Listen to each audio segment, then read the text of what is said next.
And it just occurred to me that some people would say that, well, I've seen that stuff and it doesn't do anything to me.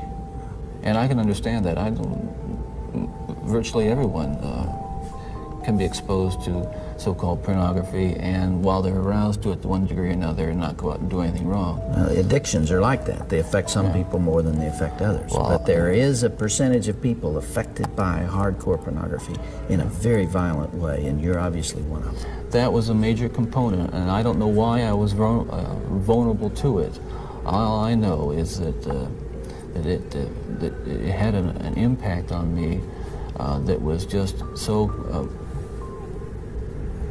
central to the development of the violent behavior that I engaged in. Ted, after you committed your first murder, what was the emotional effect on you? What happened in the days after that?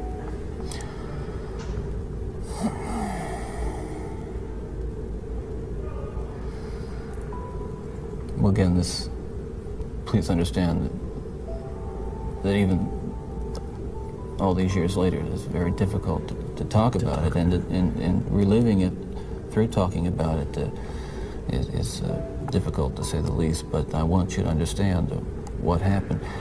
It was like coming out of some kind of horrible trance or dream. I can only liken it to after, I don't want to over-dramatize it, but to have been possessed by something so awful and so alien, and then the next morning wake up from it, remember what happened, and realize that basically, I mean, in the eyes of the law, certainly in the eyes of God, you're responsible.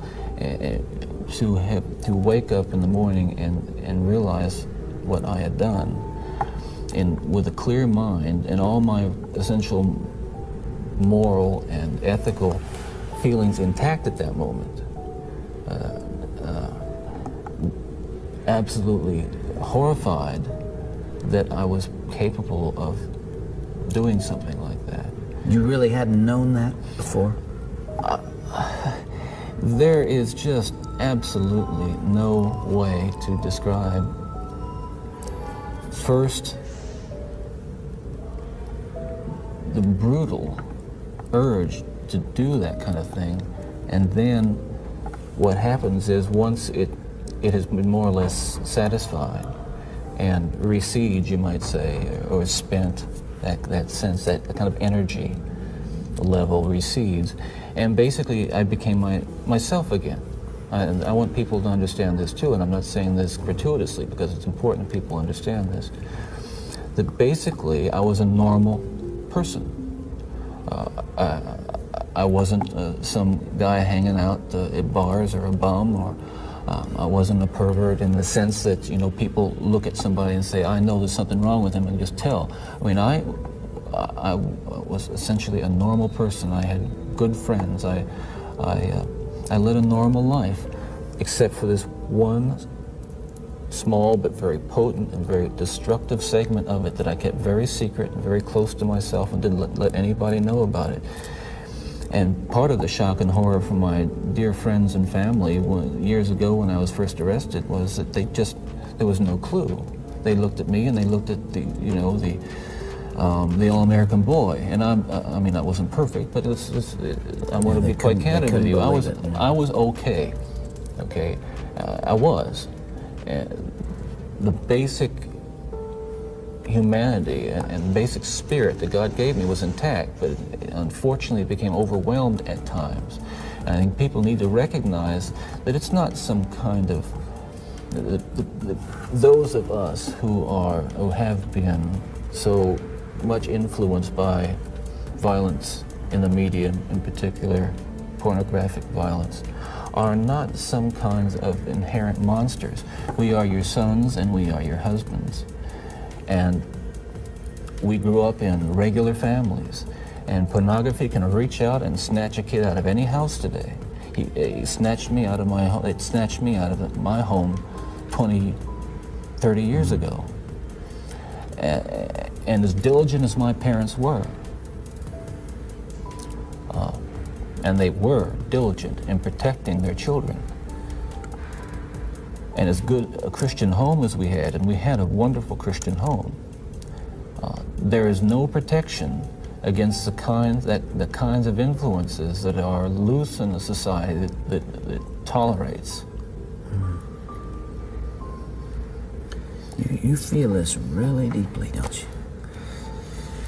Ted, outside these walls right now, there are several hundred reporters that wanted to talk to you. Yeah. And you asked me to come here from California because you had something you wanted to say. This hour that we have together is not just an interview with a man who's scheduled to die tomorrow morning. I am here and you're here because of this message that you're talking about right here. You really feel that hardcore pornography and the doorway to it, softcore pornography, is doing untold damage to other people and causing other women to be abused and killed the way you did others. Listen, I'm no social scientist, and I haven't done a survey. I mean, I don't pretend that I know what John Q. Citizen thinks about this. But I've lived in prison for a long time now. And I've met a lot of men who were motivated to commit violence just like me. And without exception, every one of them was deeply involved in pornography, without question, without exception, deeply influenced and consumed by an addiction to pornography. There's no question about it. The FBI's own study on serial homicide shows that the most common interest among serial killers is pornography. Yeah, that's true. And it's real. It's true. Ted, what would your life have been like without that influence?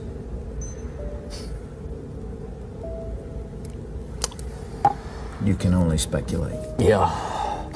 Well, I know it would have been far better, not just for me, and it's, excuse me for being so self-centered here. It would have been a lot better for me and lots of other people. I know that, lots of other innocent people, victims and families. It would have been a lot better. There's no question, but that it would have been a fuller life. Certainly a life that would not have involved, I'm absolutely certain, would not have involved this kind of violence that I have committed. I'm sure, Ted, if I were able to ask you the questions that are being asked out there, one of the most important as you come down to perhaps your final hours, are you thinking about all those victims out there and their families who are so wounded, years later, their lives have not returned to normal. They will never return to normal. Absolutely. Are you carrying that load, that weight? Is the remorse there? Again, I know that people will accuse me of being self-serving, but we're beyond that now. I mean, I'm just telling you how I feel. But through God's help, I have been able to come to the point where much too late, but better late than never, feel the hurt and the pain that I am responsible for. Yes, absolutely. In the past few days, myself and a number of investigators have been talking about unsolved cases, murders that I was involved in. And it's hard to talk about all these years later because it revives in me all those terrible feelings and those thoughts that I have steadfastly and diligently dealt with, and I think successfully, with the love of God. And yet it's reopened that, and I felt the pain and I felt the horror again of all that. And I can only hope that those who I have harmed, those who I've caused so much grief, even if they don't believe my expression of sorrow and remorse, will believe what I'm saying now, that there is loose in their towns and their communities people like me today whose dangerous impulses are being fueled day in and day out, by violence in the media in its various forms, particularly sexualized violence. And what scares me, and let's come into the present now, because what I'm talking about happened 20, 30 years ago, that is, in my formative stages. And what scares and appalls me, Dr. Dobson, is when I see what's on cable TV, some of the movies, I mean, some of the violence in the movies that come into homes today with stuff that they wouldn't show in X-rated adult theaters 30 years ago. This stuff... The slasher movies that you're talking about. That stuff is, I'm telling you, from personal experience, the most, that is graphic violence on screen, particularly as it gets into the home to children who may be unattended or unaware that they may be a Ted Bundy who has that vulnerability to that predisposition to be influenced by that kind of behavior, by that kind of movie, that kind of violence. There are kids sitting out there switching the TV dial around and come upon these movies late at night, or I don't know when they're on, but they're on and any kid can watch them. It's scary when I think what would have happened to me if I had seen. I mean, scary enough. I mean, that I just ran into stuff outside the home, but to know that children are watching that kind of thing today, or can pick up their phone and dial away for it or send away for it. Can you help me understand this desensitization process that took place? What was going on in your mind? Well, by desensitization, I describe it in specific terms is that each time I'd harm someone, each time I'd kill someone, there'd be an enormous amount, especially at first, enormous amount of horror, guilt, remorse afterwards. But then that impulse to do it again would come back even stronger. Now, believe me, I didn't... the unique thing about how this worked, Dr. Dobson, is that I still felt in my regular life the full range of guilt and remorse about other things, regret and... but you had this compartmentalized... This compartmentalized, very well-focused, very sharply focused area where it was like a black hole. It was like a, like a crack, and everything that fell into that crack just disappeared. Does that make sense? Yeah, it does. One of the final murders that you committed, of course, was apparently little Kimberly Leach, 12 years of age.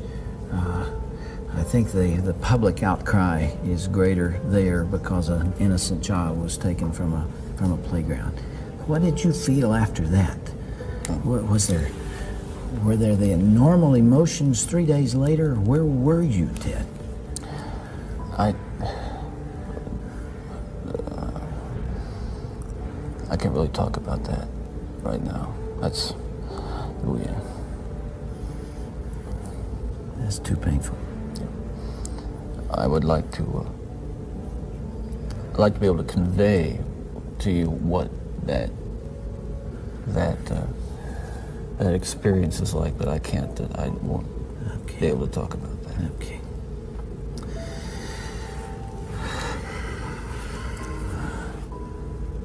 I can't begin to understand. Well, I can try, but I'm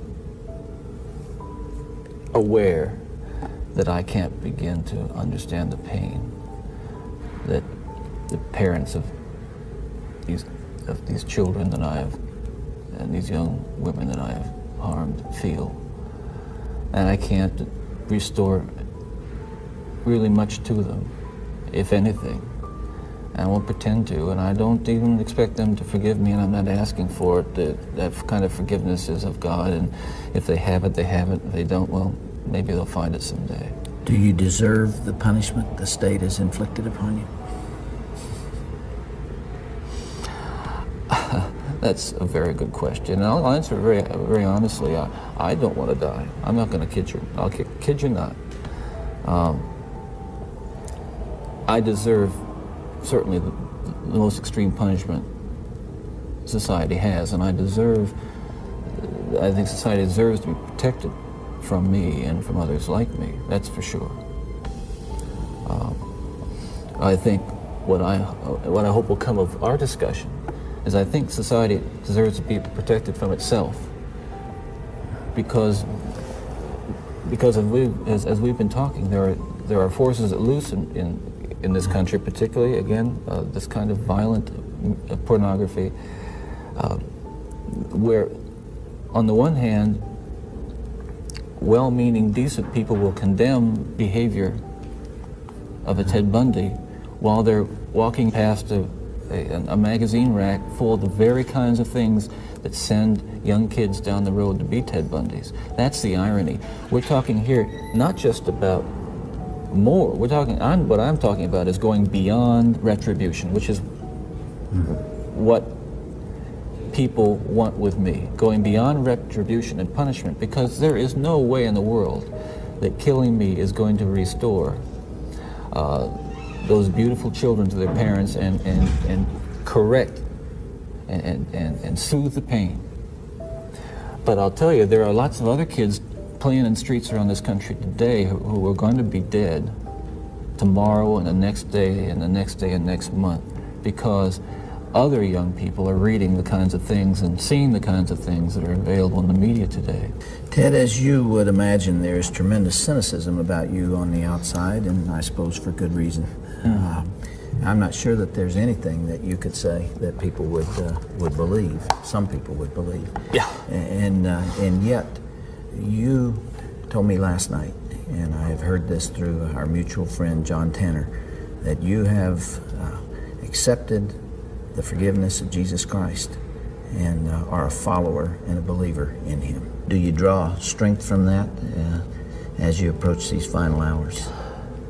I do. I can't say that it's going to be being easy. in the valley of the shadow of death is something that I've become all that accustomed to, and that I'm strong and nothing's bothering me. Listen, it's no fun. It gets kind of lonely, and yet